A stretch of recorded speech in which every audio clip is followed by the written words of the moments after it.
Hello everyone, welcome to my channel. यदि आप एक स्टूडेंट हैं और एग्जाम देने जा रहे हैं तो ये वीडियो आपके लिए बहुत ही हेल्पफुल होने वाला है, क्योंकि हम एग्जाम्स के लिए तैयारी करते हैं, पढ़ते हैं, खूब लर्न करते हैं, लेकिन जैसे ही हम एग्जामिनेशन सेंटर में बैठते हैं कि वो जो पढ़ा हुआ है क्वेश्चन पेपर के अकॉर्डिंग उसको कैसे अटेम्प्ट करना है, किस तरह से हमारे कंटेंट को प्रेजेंट करना है, कई बार हमें उसका नहीं पता चलता, जिससे हमें जो मार्क्स आने होते हैं वो भी नहीं आते।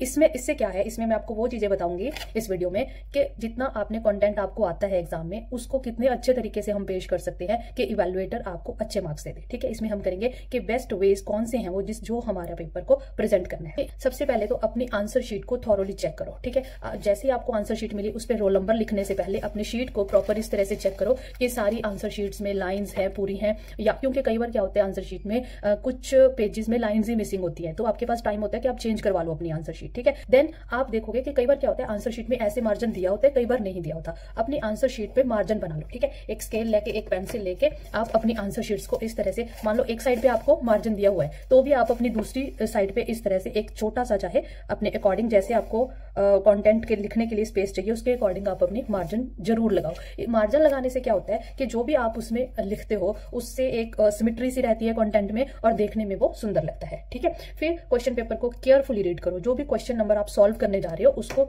ध्यान से रीड करो कि उस क्वेश्चन में पूछा क्या गया है। और उसके बाद क्या होता है कि जैसे सपोज करो आपको क्वेश्चन पेपर में आ गया कि पार्ट वन का पार्ट ए है, पार्ट बी है, पार्ट सी है, तो क्लियरली आप लिखोगे कि आप कौन सा क्वेश्चन सॉल्व करने जा रहे हो। ठीक है, तो आप प्रॉपर वहां पे लिखोगे कि मैं पार्ट ए का कौन सा क्वेश्चन का आंसर लिखने जा रहा हूं। सपोज करो आप पार्ट ए का आंसर लिख रहे हैं, आपने उसमें लिख दिया आंसर नंबर, आप सपोज आंसर वन का ही सॉल्व करने जा रहे हो। कई बार क्या होता है क्वेश्चन नंबर एक में फर्दर सब पार्ट्स होते हैं, जैसे मल्टीपल चॉइस पूछ लिए, फिलअप्स पूछ लिए, तो आप उसमें लिखोगे कि मैं वन आंसर का फर्स्ट आंसर सॉल्व करने जा रहा हूं। ठीक है, आंसर वन मतलब क्वेश्चन वन का आंसर वन के पार्ट वन का आंसर क्या है। ठीक है, आप इसको इस साइड भी लिख सकते हो और इसको मार्जिन के लेफ्ट साइड भी लिख सकते हो। ठीक है, फिर यहाँ पे क्या होता है, आपने लिख दिया कि फर्स्ट का आंसर ये है, सेकंड का आंसर ये है, थर्ड का, आपने इस तरह से अपने आंसर्स लिख दिए। अब सपोज करो कि आपको मल्टीपल चॉइस क्वेश्चंस है। कई बार बच्चे क्या करते हैं कि फर्स्ट का ए, सेकंड का सी, ऐसे नहीं लिखना। कितना को बड़ा होता है मल्टीपल चॉइस क्वेश्चन का आंसर, तो उसको पूरा लिख दो। ठीक है, मान लो आपको 4 ऑप्शन दिए हैं, उस 4 ऑप्शन में आपको है दिल्ली है, गोवा है, उत्तर प्रदेश है, बिहार है, उसका आंसर है उत्तर प्रदेश सपोज, तो उसका ऐसे नहीं कि हमने लिख दिया कि फर्स्ट का ए पार्ट, उसको आप प्रॉपर लिख के आएंगे कि इसका उत्तर है उत्तर प्रदेश। ठीक है, मल्टीपल चॉइस क्वेश्चन को भी यदि आपने सॉल्व करना है तो इस तरह से सॉल्व करना है ताकि प्रॉपर इवैल्यूएटर को क्लियर हो जाए। सपोज करो अब आपने आंसर वन के, आपने इसके 5 पार्ट थे, आपने 5 के 5 यहाँ पर सॉल्व कर दिए। ठीक है, जैसे ही आपका आंसर वन खत्म हुआ उसके बाद आपने आंसर 2 स्टार्ट करना है, क्वेश्चन नंबर 2 को सॉल्व करना है, तभी आप इसके नीचे एक लाइन लगा देंगे जिससे आपके इवैल्यूएटर को पता चल जाए कि आपका आंसर नंबर 1 खत्म हो गया। तो आंसर नंबर 2 को स्टार्ट करने के लिए आप एक लाइन छोड़ेंगे। इससे आपका पेपर नीट लग रहा है और क्लियर हो रहा है इवैल्यूएटर को कि आपने कहाँ पे अपना आंसर नंबर 1 खत्म किया है। ठीक है, तो इसका मतलब कि जब भी आपने सॉल्व करना है, कौन से पार्ट का, कौन सा क्वेश्चन नंबर का, कौन सा भाग आप सॉल्व कर रहे हो, ये प्रॉपर क्लियर होना चाहिए। और हर क्वेश्चन के खत्म होने के बाद आपने लाइन लगानी है। एक चीज आपको ध्यान रखना होता है कि हैंडराइटिंग आपने साफ करनी है, सुंदर करनी है। अब हैंडराइटिंग को आप उस समय नहीं चेंज कर सकते, हैंडराइटिंग तो जैसी आपकी है वो वैसी ही रहेगी। ठीक है ना, कि उस छोटी क्लासेस में हम उसको चेंज कर लेते हैं, लेकिन जो आपकी हैंडराइटिंग है उसको भी आप यदि बोल्ड करके थोड़ा बड़े लेटर्स में लिखते हो तो वो सुंदर लगती है। ठीक है, जैसे कि मैं आपको दिखाती हूँ यहाँ पर, जैसे कि ये कॉन्टेंट है। ठीक है, ये कॉन्टेंट सेम कॉन्टेंट है। ठीक है, यहाँ पर 3 लाइन्स में आया हुआ है, यहाँ पर वही कंटेंट, ये मैंने ही लिखा है। इसको देखो, मेरी एक्चुअल हैंडराइटिंग ये है। ठीक है, इतनी गंदी हैंडराइटिंग है मेरी, लेकिन इसको मैंने थोड़ा सा, इससे टाइम ज्यादा नहीं लगा मुझे, कुछ भी ज्यादा टाइम नहीं लगा, लेकिन थोड़ा सा मैंने सोच के लिखा कि बोल्ड अक्षरों में लिखना है। आप यदि अपने माइंड को ये मैसेज दे दोगे कि मैंने थोड़ा सा बड़ा बड़ा लिखना है जो भी मेरी हैंडराइटिंग है, तो उससे थोड़ा सा साफ लगने लग जाता है। और वही कंटेंट जो आपका 3 लाइन में आया है वो यदि 4+ लाइन्स में आ जाता है, ये तब काम आता है जब आपके आंसर्स लॉन्ग आंसर्स होते हैं। ठीक है, इससे प्रेजेंटेशन अच्छी लगती है और एक इवैल्यूएटर को लगता है कि साफ सुथरा लिखा हुआ है, इसलिए बच्चे को आता ही होगा आंसर। ठीक है, इन चीजों से फर्क पड़ता है। तो फिर एक है, यदि आपको सपोज करो ट्रू फॉल्स आते हैं, ट्रू फॉल्स में बच्चे कई बार क्या करते हैं, मान लो हमारा आंसर ट्रू फॉल्स का ही है। ठीक है, हम इसको देख लेते हैं।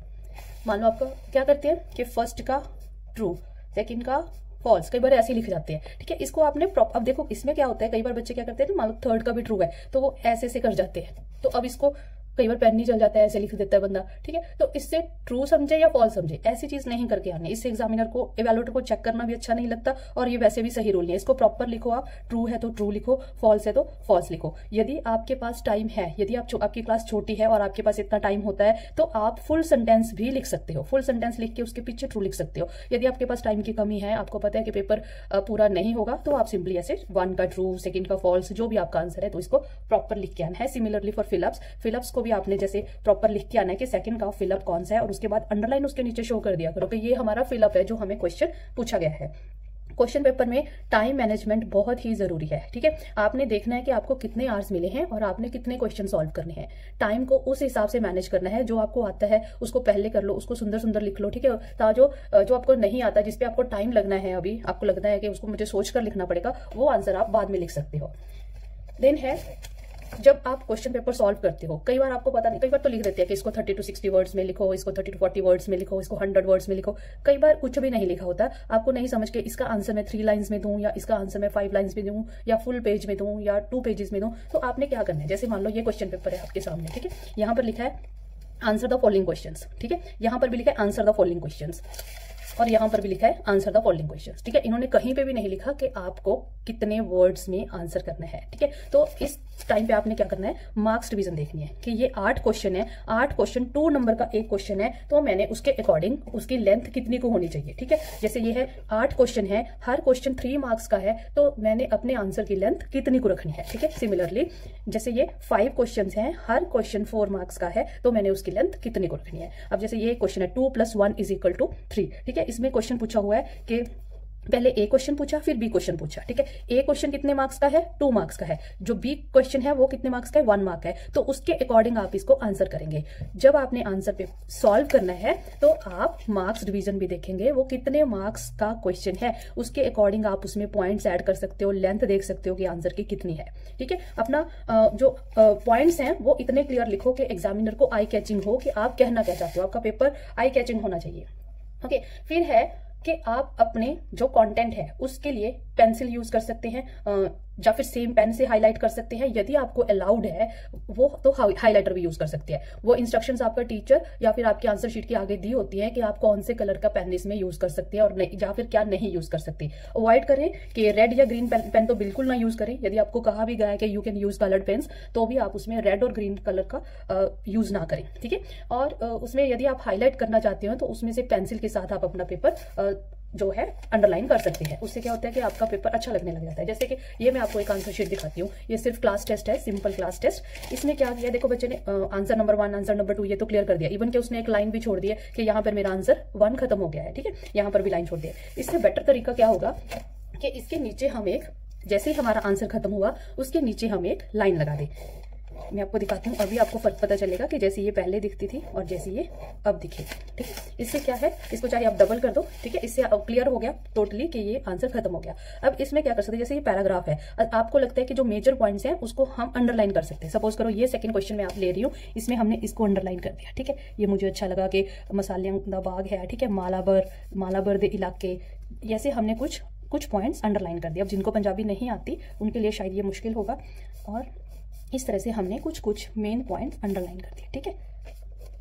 तो अब देखने में ये आंसर है जो अच्छा लगने लग गया, ठीक है। ऐसे लग रहा है एग्जामिनर को कि बच्चे को समझ आया कि जो मेन पॉइंट है उनको अंडरलाइन कर दिया। कई बार तो ऐसे होता है कि हमें खुद को ही नहीं पता होता सॉल्व करते करते कि क्या उसमें से मेन है। तो आपका जहां मन करता है ना, आप ऐसे कुछ भी थोड़ा सा अपने पेपर को अंडरलाइन कर दो, जिससे एक इफेक्ट आपका अच्छा आता है और पेपर प्रेजेंटेशन अच्छी लगती है। कहीं भी आप अंडरलाइन कर दो, आपको जहां पे पता भी नहीं कि क्या है, ठीक है। इससे लगता है कि हाँ पेपर अच्छा प्रेजेंट किया हुआ है। तो आप अंडरलाइन करने के लिए पेंसिल यूज कर सकते हैं, सेम पेन अपना यूज कर सकते हैं, या फिर यदि आपको अलाउड है तो हाईलाइटर यूज कर सकते हैं, ठीक है। अब जो लॉन्ग आंसर्स होते हैं, जो बड़े क्वेश्चंस होते हैं, उनमें आपने क्या करना है, ट्राई टू मेक पॉइंट्स। जैसे आपको पूछा है कि बेरोजगारी के क्या कारण है, ठीक है, what are the various causes of unemployment, तो आप उसको पैराग्राफ के लिखने की बजाय 1, 2, 3, 4 ऐसे लिख सकते हो, ठीक है। इस तरह करके जैसे इंक्रीजिंग पॉपुलेशन हमने लिख दिया, ठीक है, कि बेरोजगारी का एक कारण क्या है कि पॉपुलेशन इंक्रीज हो रही है, इंक्रीजिंग पॉपुलेशन। उसके बाद आपने इस तरह से करके यहाँ से अपनी एक्सप्लेनेशन स्टार्ट करनी है और इस पॉइंट को इस तरह से हाईलाइट कर देना, ठीक है। फिर अपनी आप एक्सप्लेनेशन लिख सकते हो, ठीक है। उसके बाद आपका यहाँ पे ये एक्सप्लेनेशन पूरी हो जाएगी, फिर आप अपना सेकंड पॉइंट, फिर थर्ड पॉइंट इस तरह से स्टार्ट कर सकते हो। तो इससे इन चीज़ों से कंटेंट वही है जो आपको आता है, जस्ट प्रेजेंटेशन का फर्क है कि हमने उसको प्रेजेंट कैसे करना है। ठीक है, फिर एक है कि जितने भी आपका पॉइंट्स हैं वो हो गया, उसको हाईलाइट कर दिया। इसको आप एक और तरीके से हाईलाइट कर सकते हैं, यदि आपका मेन आंसर है उसको आप इस तरह से करके भी बच्चे कई बार हाईलाइट करते हैं। ठीक है, और फिर छोटे पॉइंट्स के नीचे अंडरलाइन लगा देते हैं, इस तरह से भी हाईलाइट हो सकता है। एक कई बार स्टूडेंट्स क्या करते हैं, कटिंग करते हैं। जैसे मान लो ये आंसर शीट है, ठीक है, अब आपको लगा कि मेरा लिखते लिखते ये तो मैंने गलत लिख दिया, तो बच्चे उस पर क्या करते हैं, ऐसे ऐसे कटिंग, ऐसे ऐसे कटिंग करते हैं। ये देखो, अब एक तो मैंने ये कटिंग की है, एक सपोज करो मेरे से ये गलत हो गया, ठीक है, मैंने इसको कट किया, इसको भी तो मैंने कट किया है। ठीक है, और ये देखो पूरे पेज में आपको सिर्फ यही दिखाई दे रहा है, बाकी का आपका कंटेंट तो छुप ही गया। इस चीज को अवॉइड करो, इस तरह से हमने कटिंग नहीं करनी, कभी भी नहीं करनी। ठीक है, आपको सिंपली 2 वर्ड्स आपसे गलत हो गए, 3 वर्ड्स आपसे गलत हो गए, तो आप उस पर सिंपल ऐसी लाइन लगा सकते हो। यदि आपको लग रहा है कि ये लाइन भी बुरी लग रही है या फिर ज्यादा आपसे गलत हो गया, तो आप उसको सिंपली इस तरह से करके, मान लो यहाँ से आपका गलत हुआ यहाँ तक, ठीक है, ऐसे छोटे छोटे क्रॉस कई बार बच्चे लगा देते हैं। उससे क्या होता है कि यदि देखो इवैल्यूएटर है आपका, बच्चों एक एक वर्ड कभी भी नहीं पढ़ा जाता कि एक एक हर वर्ड टीचर पढ़ रहा है, स्पेशली लॉन्ग क्वेश्चंस का। ठीक है, स्पेशली लॉन्ग क्वेश्चंस का। तो यदि वो टीचर पढ़ रहा है तो उसको पता चल गया कि हाँ यहाँ बच्चे ने ये लगाया हुआ है, यहाँ पे क्रॉस किया हुआ है, इसलिए ये उसने, इसका मतलब इसको मैंने नहीं काउंट करना, आगे पढ़ना है। अब यदि वो बस ऐसे डीप सा, ज्यादा डीप नहीं पढ़ रहा, सिंपली देख के कि हाँ इसने बच्चे ने ये मेजर मेजर पॉइंट लिखे हैं और उसमें से नंबर दे रहा है, तो उसका इसकी तरफ ध्यान भी नहीं जाएगा। तो इस चीज को तो, कटिंग को तो बिल्कुल ही अवॉइड करना है। कटिंग, ऐसे कटिंग तो करनी ही नहीं है। बहुत सारे बच्चे मेरे जो इंटेलिजेंट हैं, जिनको क्लास में भी काफी अच्छा परफॉर्मेंस है, लेकिन वो एग्जाम में क्या करके जाते हैं, अब ये चीज करके जाते हैं। अब हमें, यदि हम as a class teacher check कर रहे हैं कोई टेस्ट, तो हमें पता होता है कि ये बच्चा अच्छा है, इसका कंटेंट अच्छा होगा, और उसका हम पढ़ के पेपर चेक कर लेंगे। अब सपोज करो कोई अननोन टीचर चेक कर रहा है, ठीक है, उसको नहीं ना पता ये किसका पेपर है, कौन बच्चा है, उसको लगेगा कि ये तो मतलब क्लियर नहीं है इसको, तो इसने इतना बड़ा गलत कर दिया। ठीक है, तो कटिंग अवॉइड करनी है। और एक, आप ऐसे करेक्शन पेन यूज करते हैं तो वो करेक्शन पेन आपने यूज नहीं करने। ठीक है, इससे तो करेक्शन पेन यूज करके क्या होता है कि वो बिल्कुल ही व्हाइट सा आगे हाईलाइट सा हो जाता है, सामने पता चल जाता है कि इतना आपने, वो अच्छा नहीं लगता। ठीक है, वो अलाउड है, नहीं अलाउड है तो भी आपने यूज नहीं करना, बस वो करेक्शन पेन तो यूज ही नहीं करना। फिर आपका पेपर है जो नीट एंड क्लीन होना चाहिए। एक बच्चे स्टूडेंट्स क्या करते हैं, जैसे मैप है, मैप को मान लो सपोज ये मैप है, आप इसको टाइप करते हैं, कोई भी पेपर, आप कोई बार है, बार ग्राफ है, आपका कुछ भी एक्स्ट्रा आपको दिया जाता है जो यहाँ पे टैग करते हैं। कई बार बच्चे यहाँ पे टैग कराते हैं और ये इतना पतला सा होता है कि धीरे धीरे यहाँ पे टैग कर देते हैं बिल्कुल एंड में, तो उससे क्या होता है कि कई बार ये निकल ही जाता है और किसी को पता ही नहीं होता कि आपने अटैच भी किया था। कोशिश करो कि अपने जो मैप्स हैं उनको आप पेपर के अंदर इंसर्ट करके आओ। ठीक है, अपनी जितनी भी डायग्राम्स हैं, मैप्स हैं, टेबल्स हैं, इनको नीट एंड क्लीन बनाओ। इसके ऊपर मैं एक एक्स्ट्रा वीडियो बनाऊंगी कि कैसे आपने मैप्स एंड डायग्राम्स पेपर में बना के आने हैं, वो आप देख लेना। नीट एंड क्लीन होने चाहिए मैप्स, आप पेंसिल से भरो और पता चले कि आपने मैप और उसमें भरा क्या है। डायग्राम्स नीट होनी चाहिए। ठीक है, अपना पेपर अच्छे से टैग करके आओ। कई बार बच्चे क्या करते हैं, बिल्कुल साइड पे ही टैग कर देते हैं पेपर को, जिससे पता नहीं चलता कि कब आपका कोई शीट उसमें से निकल गया। ठीक है, एक आपको आते हैं कॉम्प्रिहेंशन क्वेश्चंस। उसमें आपको क्या दिया होता है, एक पैराग्राफ दिया है। ठीक है, पैराग्राफ में से आपको क्या करने होते हैं, क्वेश्चंस फाइंड आउट करने होते हैं। क्वेश्चन, इसका मतलब वो क्वेश्चंस जो आपने इसी पैराग्राफ को अंडरस्टैंड करके आंसर करने हैं। बच्चे क्या करते हैं, सीधा ही पैराग्राफ तो पढ़ने की कोशिश ही नहीं करते, उनकी बहुत मेहनत लग जाती है, उनका टाइम वेस्ट हो जाता है ना, इसलिए। ठीक है तो वो क्या करते हैं कि पैराग्राफ तो पढ़ना ही नहीं है, सीधा सीधा हम क्या पढ़ते हैं भाई, क्वेश्चन पढ़ते हैं। क्वेश्चन पढ़ के फिर उसमें से आंसर ढूंढना शुरू कर देते हैं। चलो, फिर उसको आंसर ढूंढने में टाइम वेस्ट कर लेते हैं, फिर दूसरा क्वेश्चन पढ़ते हैं, फिर उसका आंसर ढूंढते हैं। इससे आपको ज्यादा टाइम लगता है और इससे आपके आंसर गलत होने के बहुत सारे चांसेस होते हैं। कोशिश करो कि जो आपको पैराग्राफ दिया है उस पैरा को पहले अच्छे से पढ़ो और फिर उसमें से क्वेश्चंस को आप फाइंड आउट करो। ठीक है, अब आपको मैंने जितने भी पॉइंट्स बताए हैं कि जो आपके पास कंटेंट है उसको किस तरह से प्रेजेंट करना है, उसका आपने ध्यान रखना है। आप अपने अपने क्लास के टीचर को बोल सकते हैं कि हमें कोई मॉडल आंसर शीट दिखा दो, कि हमें वो आंसर शीट दिखा दो कि हम कैसे हम उसको प्रेजेंट कर सकते हैं पेपर को। ठीक है, तो जो भी आपको कंफ्यूजन है आंसर एग्जामिनेशन सेंटर जाने से पहले कि आप क्या चीजें लेके जा सकते हो, क्या चीज वहां पे कौन सा पेन यूज कर सकते हो, वो सारी आप अपने टीचर से क्लियर कर लो। ठीक है बच्चों, तो जो भी आपका कंटेंट है आपको उसको ऐसे अच्छे से प्रेजेंट करके आओगे, हर क्वेश्चन के बाद लाइन लगा के आओगे, हैंड राइटिंग साफ साफ करके आओगे, मेंशन करके आओगे, पार्ट ए है, पार्ट बी है, हाईलाइट करके आओगे, तो आपके मार्क्स जरूर अच्छे आएंगे। थैंक यू बेटा, thank you so much, thanks for watching, best wishes for your exams, thank you.